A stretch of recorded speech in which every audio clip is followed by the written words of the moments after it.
Lesson 4. Basic data types. There are many data types in C++, but we will cover only 4 of the most commonly used types here.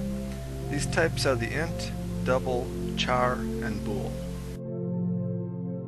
We saw int type variables before, and we know that they can take on integer values like -3, 0, or 12. Likewise, we saw double type variables, which we know can take on integer or non-integer values like -32, 0.5, or 3.14. Now, char is short for character, and char type variables are typically used to represent single keyboard characters like A, plus, or 2. They can even represent non-visible characters like tab or the end line that we used in our cout statements. Finally, the bool type is short for Boolean and comes from Boolean algebra, which was named after the mathematician George Boole. The bool type is a logical type and can only have 2 values, true or false. Since we have already covered ints and doubles somewhat, we will give some code examples using chars and bools.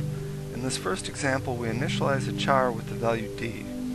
Then, we display it and request another value from the console window and display that. Notice that we put single quote marks around it. This is C++ syntax. Here's the execution output. Immediately d is displayed, and then the program waits for input. We then type a g and hit enter to send the g from the console window.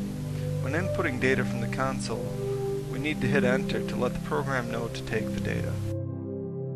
We mentioned that char type characters could take the value of a tab or end line. The syntax looks a little strange though. Here's an example program.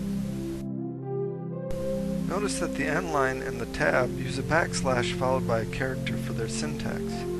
Executing the program, we see that the end line shifts down a line, the tab character shifts right, and then the d character is outputted.